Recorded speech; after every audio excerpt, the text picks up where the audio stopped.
Let's read from Hebrews chapter 12 and read the first two verses. எபிரேயருக்கு எழுதின நிருபம் 12ஆம் அதிகாரம் முதல் 2 வசனங்களை வாசியுங்கள். ஆகையால் மேகம் போன்ற இத்தனை திரளான சாட்சிகள் நம்மை சூழ்ந்து கொண்டிருக்க பாரமான யாவற்றையும் நம்மை சுற்றி நெருங்கி நிற்கிற பாவத்தையும் தள்ளிவிட்டு விசுவாசத்தை துவக்குகிறவரும் முடிக்கிறவருமாயிருக்கிற இயேசுவை நோக்கி நமக்கு நியமித்திருக்கிற ஓட்டத்தில் பொறுமையோடே ஓடக்கடவோம்.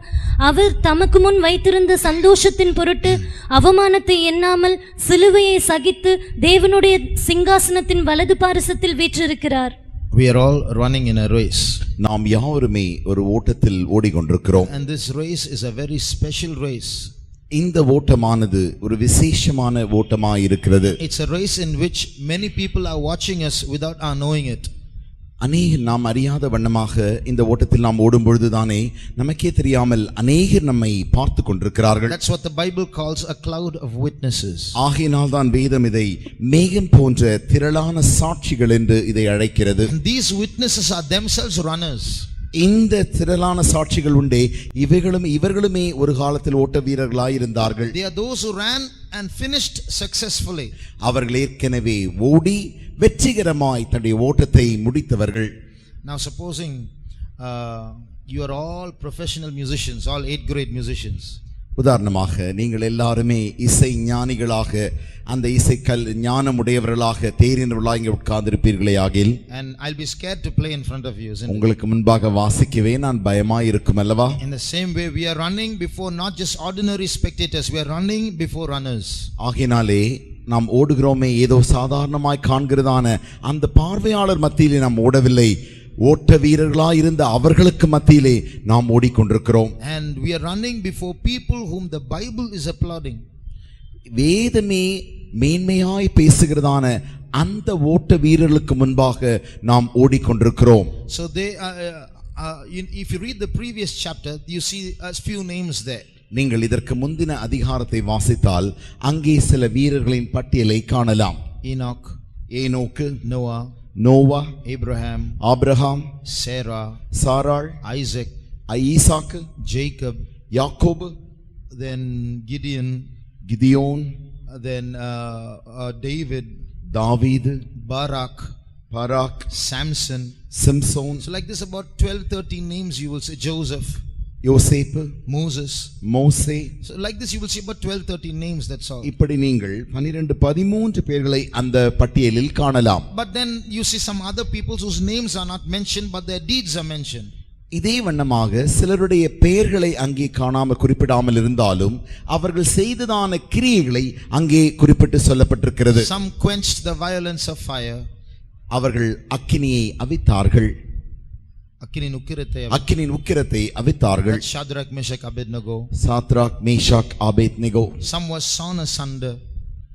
சிலருடைய அவர்கள் வாளினாலே அறுக்கப்பட்டார்கள். Isaiah was killed like that. ஏசாயா அப்படித்தான் கொல்லப்பட்டார்.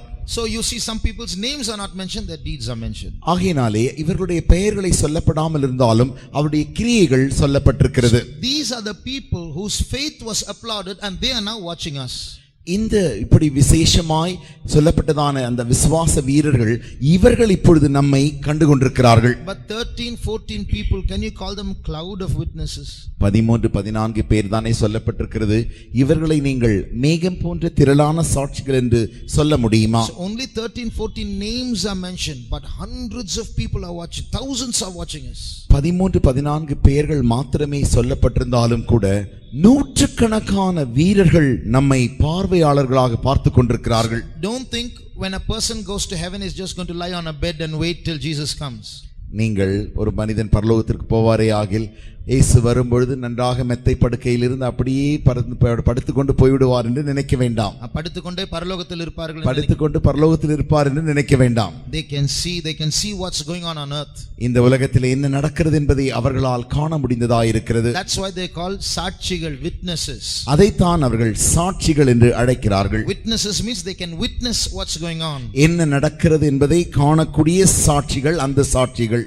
So It's not just the Old Testament people. Everyone who has died in the church before us from the first century till today, they're all there as witnesses watching us. பழைய ஏற்பாடு காலத்து அந்த அவர்கள் சொல்லப்பட்டவர்கள் மாத்திரமல்ல, புதிய நூற்றாண்டு முதல் நூற்றாண்டில் இந்நாள் வரைக்கும் நமக்கு முன்பாக ஓடி வெற்றி வீரர்களாய் மரித்தார்களே, அவர்கள் இப்பொழுது நம்மை பார்த்து கொண்டிருக்கிறார்கள். Referring to the people in the Old Testament. பழைய ஏற்பாட்டு பரிசுத்தவான்களை அங்கே அவர் குறிப்பிட்டு சொல்லி, read the last 2 verses of chapter 11. 11ஆம் வசனத்தின் கடைசி 2 வசனங்கள் 39 40 வாசியுங்கள். இவர்கள் எல்லாரும் விசுவாசத்தினாலே நற்சாட்சி பெற்றும் வாக்குத்தத்தம் பண்ணப்பட்டதை அடையாமற் போனார்கள். அவர்கள் நம்மையல்லாமல் பூரணராகாதபடிக்கு விசேஷித்த நன்மையானதொன்றே தேவன் நமக்கென்று முன்னதாக நியமித்திருக்கிறார். So they all died, they all finished their race. அவர்கள் எல்லாரும் ஓடி மரித்து தன்னுடைய ஓட்டத்தை முடித்திருக்கிறார்கள். But these 2 verses says, although they finished their race victoriously and with faith, God has prepared a better place for us.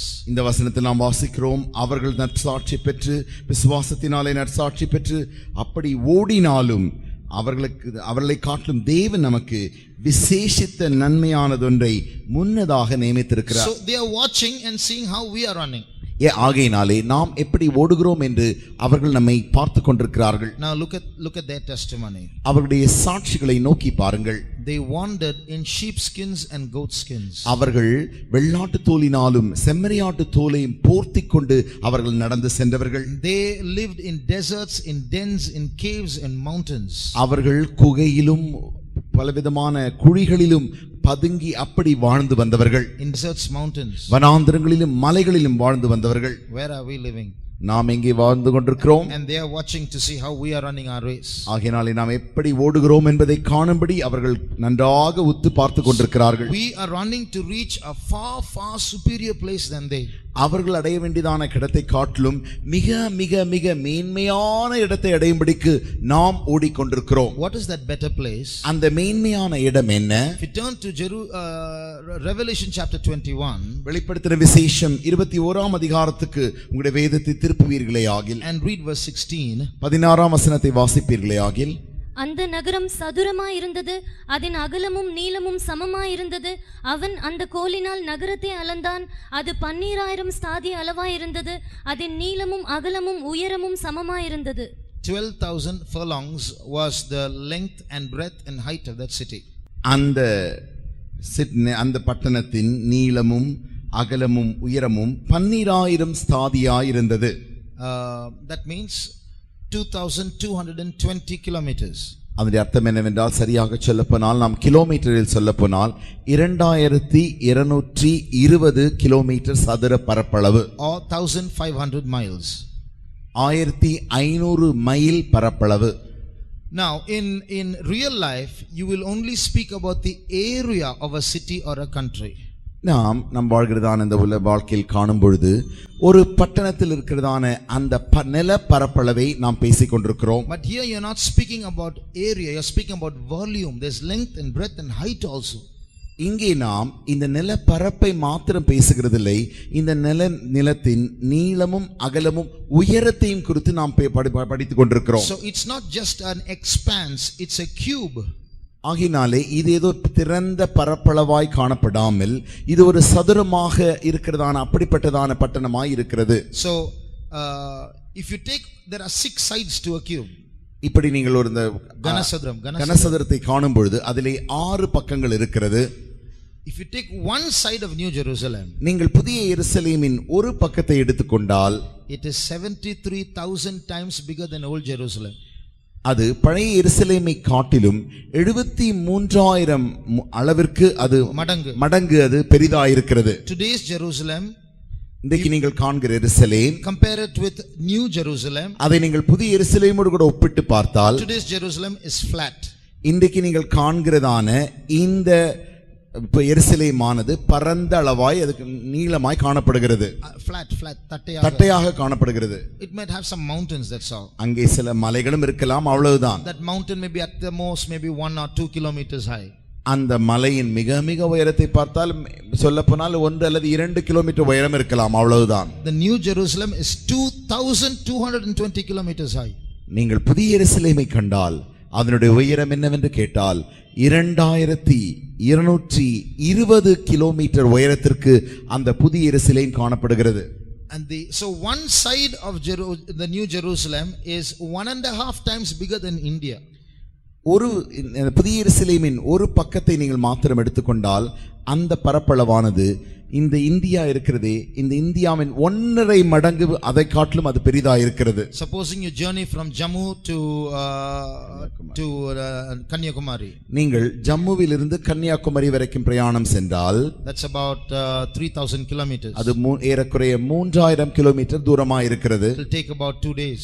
அது நீங்கள் வந்து சேர 2 நாட்கள் பிடிக்கும். More than that, more than 2 2 நாளை காட்டிலும் அதிகமாக எடுக்கும். Supposing you have a train that goes upwards. மேலாக மேலே போகிறதான ஒரு ட்ரெயினை எடுத்துக்கொள்ளுங்கள் என்றால் to reach the other end of Jerusalem it will go upwards 2 days.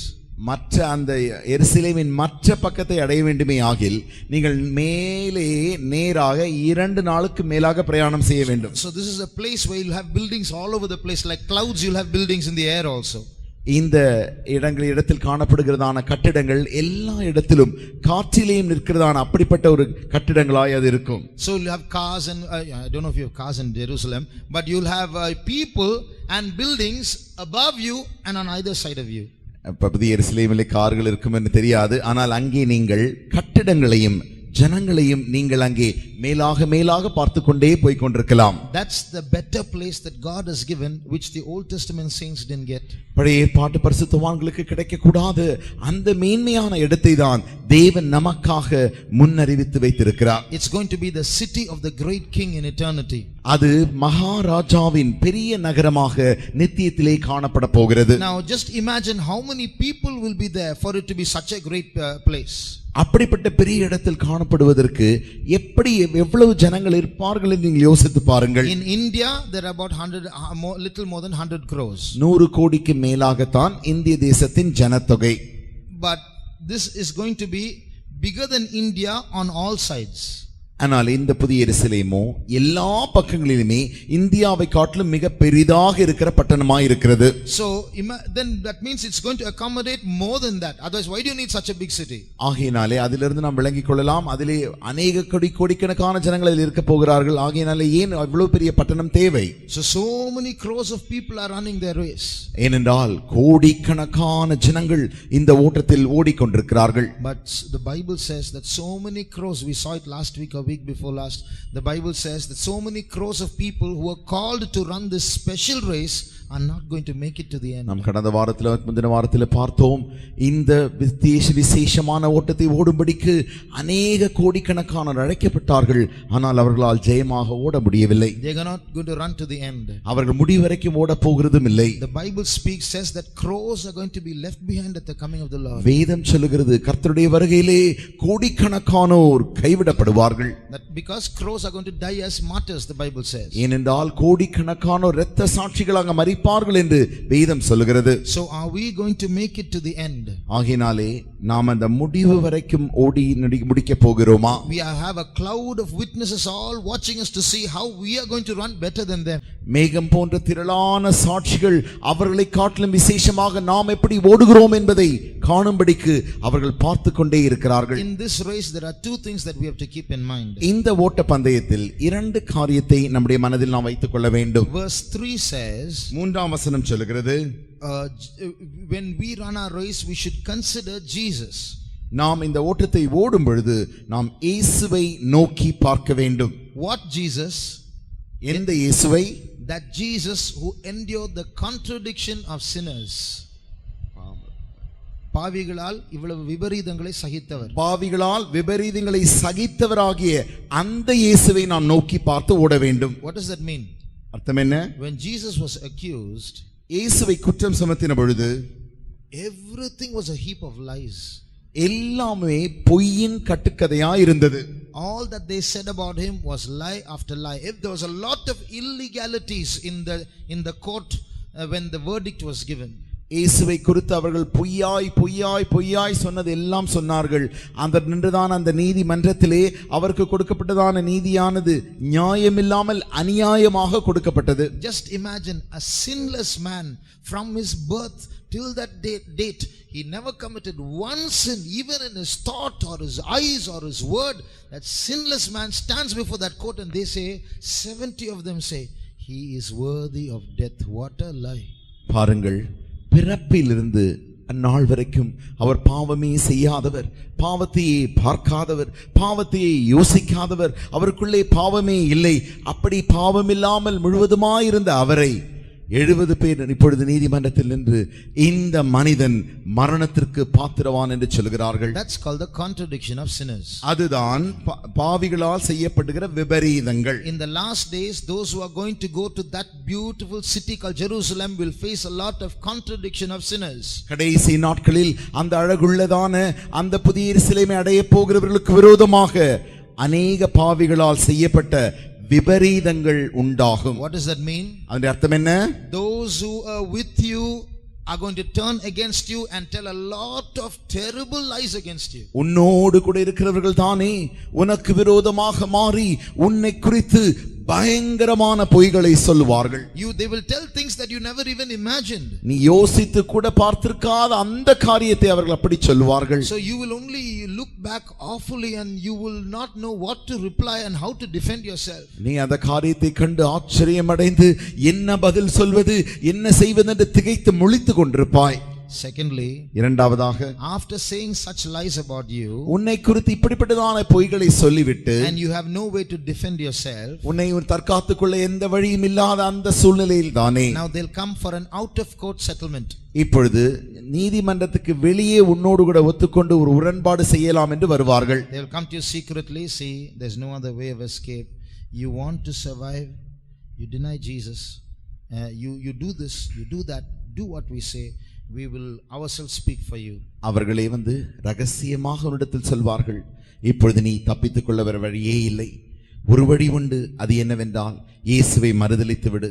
இப்படி நாங்கள் சொல்லும்படியதெல்லாம் நீ அப்படியே செய்துவிட்டால் உனக்காக உதவி செய்து நாங்கள் உன்னை வெளியே கொண்டு வந்து விடுகிறோம் என்று ரகசியமாக அவர்களே வந்து சொல்லுவார்கள். So you will have to either die as a liar or get free as one who denies Christ. நீங்கள் பொய்யனாக அங்கே நியாயந்தீர்க்கப்பட்டு மரிக்க கொல்லப்பட வேண்டும் ஒரு பக்கத்தில், இல்லாவிட்டால் இயேசுவுக்காக as one who denies Christ, அல்லது மறுபக்கத்திலே இயேசுவை மறுதலிக்கிறவர்களாக நீங்கள் வெளியே வந்து விட வேண்டும். In other words, those people have raised so many false accusations against you that before the court and before everyone you look like a guilty person. Like Jesus, it was said, he is worthy of death. About us it will be said, he is worthy or she is worthy of punishment.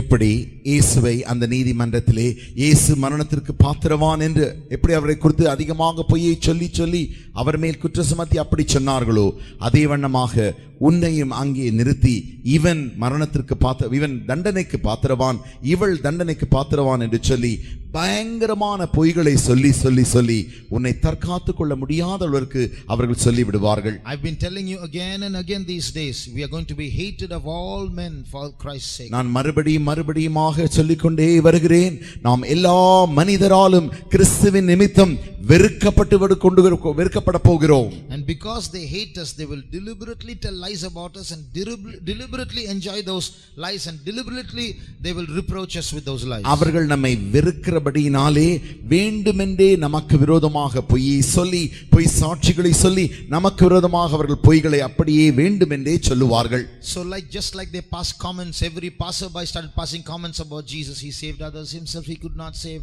Let him come down from the cross, we'll believe him, and all those things. In the same way, when we come out of court and we are accused falsely, you will hear all kinds of comments. These Christians are all like this, they should not be left alive, you should kill these fellows. So you'll hear all those in your ears. இயேசுவை அந்த சிலுவையிலே அவரை அறைந்த பொழுது ஜனங்கள் வழிபோக்கர்கள் சொன்னார்கள், எல்லாரையும் ரட்சித்தானே தன்னைத்தானே ரட்சிக்க எனக்கு முடியாதா என்று கேவலமாய் இயேசு அப்படி கேலி பேசின வண்ணமாக நம்மையும் குறித்து இந்த கிறிஸ்துவன் இப்படி எல்லாம் செய்தான் என்று சொல்லி நம்மையும் குறித்து அவர்கள் கேவலமாக கடைசி நாட்களில் பொய்யாய் பேசி நாம் நீதிமன்றத்திலிருந்து வெளியே வரும்பொழுது நம்மை ஜனங்கள் கேவலமாக பேசுவார்கள். When then they will give us an option. You want to survive? அப்பொழுது அவர்கள் நமக்கு தருணங்களை தருவார்கள். உனக்கு உயிரோடு இருக்க வேண்டுமா அல்லது Come and join us. எங்களோடு கூட சேர்ந்து கொள். We are all becoming one.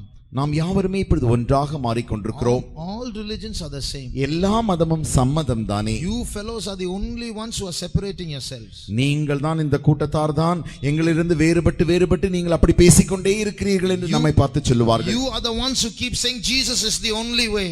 நீங்கள் தான் சொல்லிக் கொண்டிருக்கிறீர்கள் இயேசுவே ஒரே வழி என்று சொல்லிக் கொண்டிருக்கிறீர்கள். You keep saying this, you are going to die. நீ இப்படி சொல்லிக்கொண்டே இருந்தால் கண்டிப்பாக செத்து போக போகிறாய். Compromise with us and live. எங்களோடு கூட உடன்பாடு செய்து கொண்டு ஒத்துழைத்து வந்துவிடு. These things are going to happen before Jesus comes itself.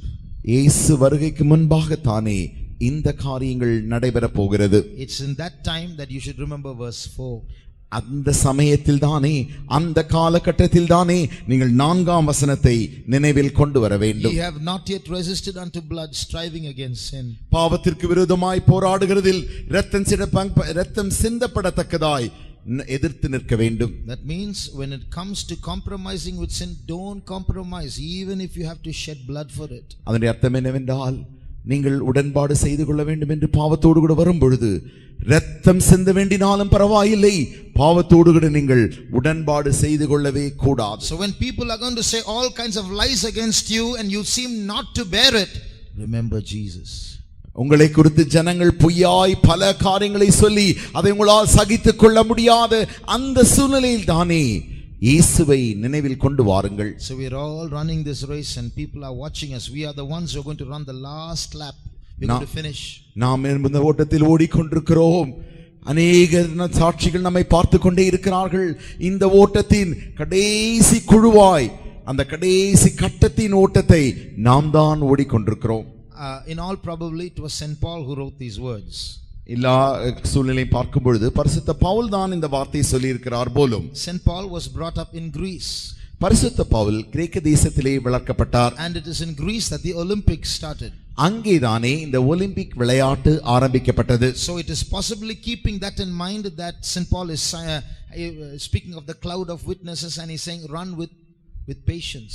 அதைத்தான் பரிசுத்த பவுல் தன்னுடைய மனதில் வைத்துக்கொண்டு அந்த ஓட்டத்தை ஞாபகத்தில் வைத்து அதற்கு ஒப்பிட்டு ஆகையினாலே பொறுமையோடு கூட நாம் இந்த ஓட்டத்தை ஓடுவோமாக என்று சொல்லி பரிசுத்த பவுல் சொல்லுகிறார். One of the important races in the Olympics is the marathon race.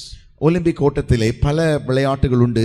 அதில் மிக முக்கியமான ஓட்டம் தான் தொடர்ச்சியாக ஓடுகிற அந்த மாரத்தான் ஓட்டம் என்று அழைக்கப்படுகிறது. Marathon race is the longest race. It's about 26 miles and 365 meters if I'm right. அதுதான் அந்த ஓட்டத்திலேயே மிக மிக நீளமாய் ஓடுகிறதான அந்த ஓட்டம். அதனுடைய ஓட்டத்தின் நீளம் அளவு என்னவென்றால் 26 கிலோமீட்டர் தூரமாய் இருக்கிறது. மைல் தூரம். 26 மைல் தூரமாய் அது இருக்கிறது. And 360 meters. அது 26 மைலும் 360 மீட்டர்களும் தூரமுடையதாய் அவ்வளவு நீளமுள்ள அது ஓட்டமாய் இருக்கிறது. That means you have to run cross country 26 miles and the last 360 meters you have to run in a stadium where everyone is watching you. அதன் அர்த்தம் என்னவென்றால் 26 மைல் நீங்கள் ஓடும் பொழுது பல தேசங்களை கடந்து நீங்கள் ஓடி வந்து கடைசியிலே எல்லாரும் காணக்கூடியதான அந்த ஓட்ட பந்தய களத்திலே அங்கே நீங்கள் 320 மீட்டர் ஓட வேண்டும். 360 மீட்டர் ஓட வேண்டும். Then everyone is watching you. அங்கே உங்களை எல்லாரும் பார்த்து கொண்டிருப்பார்கள். Now so our forefathers have run and we are in that last lap now. நம்முடைய அநேக முற்பிதாக்கள் அநேகர் இதிலே ஓடி போய்விட்டார்கள். இதிலே நாம் கடைசியாய் ஓடிக்கொண்டிருக்கிறோம். And remember St. Paul says they ran to receive a corruptible crown, but we are running to receive an incorruptible crown. அவர்கள் அழிவுள்ள கிரீடத்தை பெறும்படி ஓடுகிறார்கள், நாமோ அழிவில்லாத கிரீடத்தை பெறும்படி ஓடுகிறோம் என்று பரிசுத்த Pavul சொல்லவில்லையா? Those who ran in the Olympics, their crown is a crown of olive leaves. That's why it's corruptible crown. In 2 days it will fade away. Olympic நீங்கள் பந்தயத்திலே பார்த்தால் அங்கே அப்படி ஓடுகிறவர்களுக்கு ஒலிவ இலையில் உண்டானதான அந்த கிரீடத்தை செய்வார்கள். அது 2 நாளில் காய்ந்து போய்விடும்.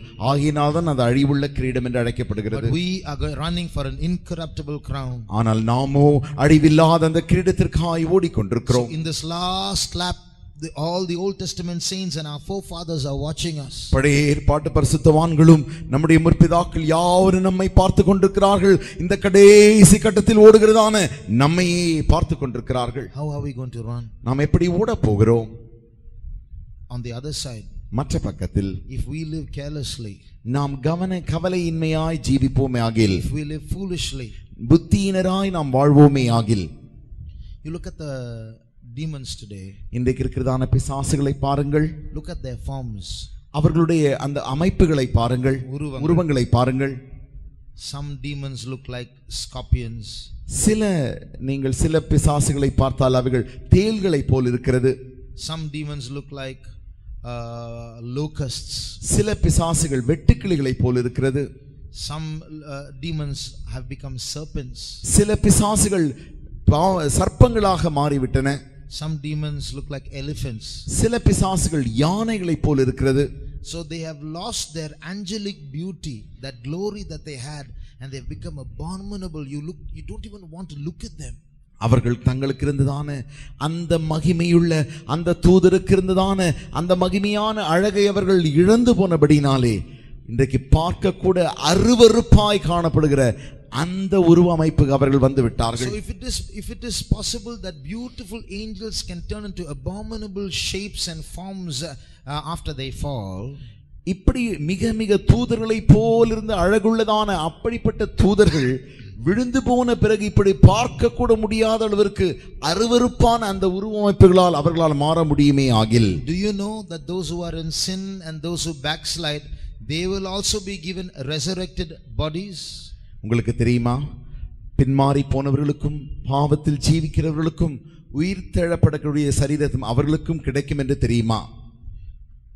They also will get a resurrected body. அவர்களுக்கும் உயிர் தெழுந்த சரீரம் கிடைக்கும். But it's an abominable body. அது அருவருப்பான சரீரம். I was reading recently Revelation 22. வெளிப்படுத்தின விசேஷம் 22ஆம் அதிகாரத்தை நான் சமீபத்தில் வாசித்துக் கொண்டிருந்தேன். Read verse 15. 15ஆம் வசனத்தை வாசியுங்கள். நாய்களும் சூனியக்காரரும் விபச்சாரக்காரரும் கொலைபாதகரும் விக்கிரக ஆராதனைக்காரரும் பொய்யை விரும்பி அதின்படி செய்கிற யாவரும் புறம்பே இருப்பார்கள். I'll ask you a question. இப்பொழுது நான் ஒரு கேள்வி உங்களிடத்தில் கேட்கிறேன். Who are those dogs? யார் இந்த நாய்கள்? Anyone? யாராவது சொல்ல முடியுமா? Backsliders. பின்மாற்றக்காரர்கள். Let me ask you. இப்பொழுது நான் உங்களை கேட்கட்டும். Why they have to be called dogs? Why couldn't they be called backsliders? ஏன் அவர்களை பின்மாற்றக்காரர்கள் என்று அழைக்காமல் அவர்களை நாய்கள் என்று ஏன் அழைக்க வேண்டும்? All the other names are ordinary. மற்ற எல்லா வார்த்தைகளையும் பார்த்தால் சாதாரணமான வார்த்தையாகவே சொல்லப்பட்டிருக்கிறது. Sorcerers, whoremongers, சூனியக்காரர்கள், விபச்சாரக்காரர்கள். But why are backsliders called dogs? ஆனால் பின்மாற்றக்காரர்கள் மாத்திரமே நாய்கள் என்று ஏன் அழைக்கப்படுகிறார்கள்? Is it possible that they look like dogs in eternity? நித்தியத்திலே ஒருவேளை அவர்களை நாய்களைப் போல அவர்கள் காணப்படுவார்களா என்ன? Is it possible that their resurrected bodies will be like dogs' body in eternity? அவர்களுக்கு நித்தியத்திலே உயிர்த்தெழுந்த சரீரம் கிடைக்குதே, அந்த சரீரம் நாயை போல இருக்குமா என்ன? If it is real, if it's true, it's terrible. அது உண்மையாக சத்தியமாக இருக்குமே ஆகில் அது பயங்கரமாய் இருக்கும். Shall we close our eyes? நாம் நம்முடைய கண்களை மூடுவோமா? But God has prepared a better place for us. தேவன் நமக்கு இந்த விசேஷமான இடத்தை, மேன்மையான இடத்தை ஆயத்தம் செய்திருக்கிறார். Are we going to live up to that and run our race victoriously, or are we going to become dogs? நாம் அதற்கென்றே நாம் நம்மை நியமித்து நம்முடைய ஓட்டத்தை நாம் ஜெயமாக ஓட போகிறோமா, அல்லது நாம் நாய்களாக மாற போகிறோமா? Is our form going to change, and are we going to get abominable bodies in hell, or are we going to be glorified in New Jerusalem? நம்முடைய உருவமானது மாறி போய் அருவருப்பாய் மாறி அருவருப்பான உருவமாய் நரகத்தில் காணப்பட போகிறதா, அல்லது பரலோகத்துக்கு நாம் செல்ல போகிறோமா? That New Jerusalem is so beautiful, it's beyond a description. புதிய எருசலேமானது வார்த்தைகளால் வர்ணிக்கப்பட முடியாத அளவிற்கு அவ்வளவு அழகுள்ள இடமாய் இருக்கிறது. Rick Joyner, in his experiences of heaven, he said like this. Rick Joyner அவர்கள் தன்னுடைய அனுபவத்திலே இப்படி அவர்கள் கண்டதை சொல்லுகிறார்கள். I saw a great hall, and it was so big that this earth, planet earth could fit into that hall. நான் ஒரு பெரிய ஒரு அறையை காண்கிறேன். அது அவ்வளவு பெரிதான அறையா இருக்கிறது. அந்த அறைக்குள்ளே இந்த பூமியின் உருண்டையானது அங்கே வைத்து விடலாம். So Jesus was at the other end. இயேசு அந்த ஹாலிலே மறு முனையில் நின்று கொண்டிருக்கிறார். I knew I have to walk and walk and walk for thousands of miles to reach him. அவரை நான் அடையும்படிக்கு ஆயிரக்கணக்கான மைல்கள் நடந்து நடந்து நடந்து நான் செல்ல வேண்டும் என்று நான் அறிந்திருக்கிறேன். But I was not afraid to walk. I was not tired of walking. நான் நடப்பதற்கு பயப்படவும் இல்லை, நடப்பதினாலே நான் சோர்ந்து போவதும் இல்லை. You know why? ஏன் தெரியுமா? Because walking there was so beautiful. I loved to walk. ஏனென்றால் அங்கே அவரை நோக்கி நடப்பது என்பது அவ்வளவு அழகுள்ளதா இருந்தபடியினாலே நான் நடக்க நடக்க இன்னும் விருப்பமாய் இருந்தேன். I loved to walk and walk and walk and walk towards him. அவரை நோக்கி நடந்து செல்ல இன்னும் எனக்கு அதிக பிரயாசமும் பிரியமும் உண்டாயிருந்தது. And as I walked, நான் நடக்க நடக்க I walked past thousands of people who were standing on other side. மற்ற பக்கங்களில் இரு பக்கங்களிலும் ஆயிரக்கணக்கானோர் நின்று கொண்டிருக்கிறதை என்னால் காண முடிந்தது. And when they looked at me, they smiled at me as though they knew me. அவர்கள் என்னை பார்த்து என்னை தெரிந்தவரை போல என்னை பார்த்து சிரித்தார்கள். And I asked them, how do you know me? அவர்களை பார்த்து நான் கேட்டேன், எப்படிக்கு உங்களுக்கு என்னை தெரியும்? And they said, when you were running your race, we were watching you. அவர்கள் சொன்னார்கள், நீ உன்னுடைய ஓட்டத்தை ஓடிக்கொண்டிருக்கும் பொழுது நாங்கள் பார்வையாளராக பார்த்து கொண்டிருந்தோம். And he said, I knew they were all ordinary people who lived once on earth, but their faces were so beautiful that there was no human being who looked like them. நான் அறிந்திருந்தேன், அவர்கள் பூமியில் இருந்த பொழுது மனிதர்களா இருந்தவர்கள், ஆனால் அவருடைய முகங்கள் அவ்வளவு அழகுள்ளதா இருந்தது. அவர்களை மற்றவர்கள் அறியாமல் இருந்தார்கள். And I saw one man. ஒரு மனிதனை நான் பார்த்தேன். He was a man I knew on earth. அந்த மனிதனை எனக்கு பூமியிலேயே தெரியும். He was a very ugly person. அவரை பார்ப்பதற்கே அருவருப்பாய் இருந்தவர். He had no beauty at all. அவருக்கு அழகே இல்லை. And he was very shy because he was ugly. அவர் மிக அழகில்லாதவராய் இருந்தபடியினாலே அதை குறித்து அவர் மிக வெட்கமுடையவராகவே இருந்தார். But now, ஆனால் இப்பொழுதோ when I saw him, I recognized him. நான் அவரை பார்த்த பொழுது அவரை நான் கண்டுகொண்டேன். He seemed to have the same features. அவருக்கு இருந்த அதே அந்த குணாதிசயங்கள் இருந்தது, தோற்றம் இருந்தது. But he was more beautiful than any human being I've ever seen on earth. நான் பூமியிலே கண்டதான எந்த அழகுள்ள மனிதரை காட்டிலும் இவர் மிக மிக அழகானவராய் தெரிகிறார். He who bowed his head in shame in the earth now came up to me so boldly. அந்த பூமியிலே தன்னுடைய அழகில்லாமையை கண்டு வெட்கத்தோடு கூட தலையை கீழே போட்டிருந்தவர் இப்பொழுது தைரியமாக என்னை நோக்கி வந்து பார்க்கிறார். God has prepared a special place for us. தேவன் நமக்கென்று விசேஷமான இடத்தை ஆயத்தம் செய்திருக்கிறார். Young brother, young sister, please don't miss it for the vanities of this world. வாலிப சகோதரனே, வாலிப சகோதரியே, இந்த உலகத்தில் இருக்கிற மாயைகளுக்காக நீ நித்தியத்தை இழந்து போகாதே. 2 minutes shall we cry out to our God. 2 நிமிடம் நம்முடைய தேவனை நோக்கி நாம் அழ போகிறோம். He is the Lord who can save us to the uttermost. முடிவு பரியந்தம் ரட்சிக்க அவரே வல்லமையுள்ள கர்த்தராய் இருக்கிறார். This is a race, but this is not a sports field. இது ஒரு ஓட்டமாய் இருக்கிறது என்றாலுமோ இது விளையாட்டு களம் அல்ல. It is a race, it is a warfare. இது ஒரு ஓட்ட பந்தயம், ஆனால் இது ஒரு யுத்த களம். So we have to run, and while we run we have to fight. நாம் ஓட வேண்டும், ஓடும் பொழுதுதானே யுத்தத்தையும் செய்ய வேண்டும். Do you have a burden in your heart about yourself? உன்னை குறித்ததான பாரம் உன்னுடைய இருதயத்தில் உனக்கு இருக்கிறதா? Do you want to run patiently? நீ பொறுமையோடு கூட ஓட விரும்புகிறாயா? Do you want to run overcoming temptations?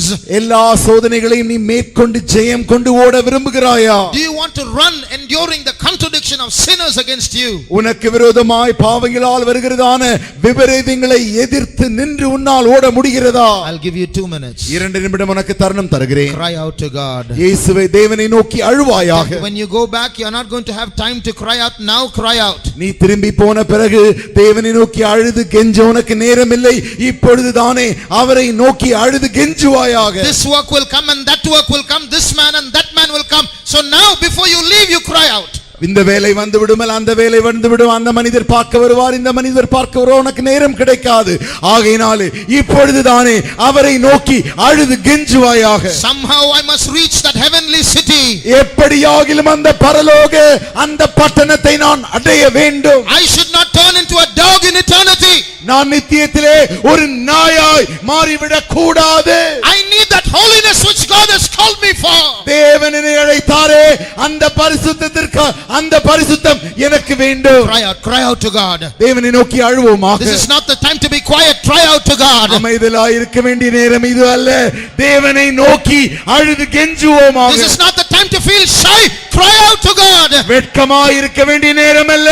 தேவனை நோக்கி அழுது கெஞ்ச வேண்டிய நேரம் இதுவே. After you become a dog in hell, you can't cry out. நீங்கள் நரகத்திலே ஒரு நாயாய் போன பிறகு அழ முடியாது. There you will only bark and bark and bark for eternity. அங்கே நீங்கள் நித்தியமாய் குலைத்து கொண்டே இருப்பீர்கள். But now God has given you a voice. Cry out. இப்பொழுது தேவனை நோக்கி அழுது கெஞ்சக்கூடிய சத்தத்தை உனக்கு கொடுத்திருக்கிறாரே. Cry out to him. அவரை நோக்கி அழுது கெஞ்சுவோமாக. நீர் இரக்கம் பாராட்டும் அப்பா. இயேசுவே, நாங்கள் ஒருவரும் கைவிடப்படக்கூடாதப்பா. நீர் எங்களை அழைத்த அழைப்புக்கு ஏற்ற ஜீவியம் செய்ய நீர் எங்களை பலப்படுத்தும் ஆண்டவரே. நீர் எங்களை பலப்படுத்தும் ஆண்டவரே. இந்த கடைசி நாட்களில் நீர் இந்த செய்தியை கேட்க முடியாக நீர் எங்களை அழைத்திருக்கிறீர் அப்பா. அந்த புதிய எருசலேமை சுதந்திரித்துக் கொள்ள நீர் எங்களை பலப்படுத்த வேண்டும் ஆண்டவரே. இப்பொழுது கூப்பிட்டு கொண்டிருக்கிறதான உம்முடைய பிள்ளைகளுடைய அழுகையின் சத்தத்தை கேட்டு ஆண்டவரே, அந்த மறுரூபத்தின் சரீரத்தை சுதந்திரித்துக் கொள்ள நீர் அவர்களை பலப்படுத்தும் அந்த ஆவியின் பலத்தை தாரும் ஆண்டவரே. நீர் ஆசீர்வதிக்க வேண்டும் ஆண்டவரே. உம்முடைய வல்லமையை நீர் தர வேண்டும் ஆண்டவரே. பரலோக ராஜ்யத்திற்கு அந்நியமான பாவங்கள் வேண்டாம், லௌகிகம் வேண்டாம், ஆடம்பரம் வேண்டாம், கெட்ட வார்த்தைகள் வேண்டாம், ரகசிய பாவங்கள் வேண்டாம். உம்முடைய பரிசுத்தம் வேண்டும் ஆண்டவரே. இயேசுவே, ஜீசஸ், உம்முடைய பரிசுத்தத்தை நீர் தர வேண்டும் ஆண்டவரே. Thank you Jesus.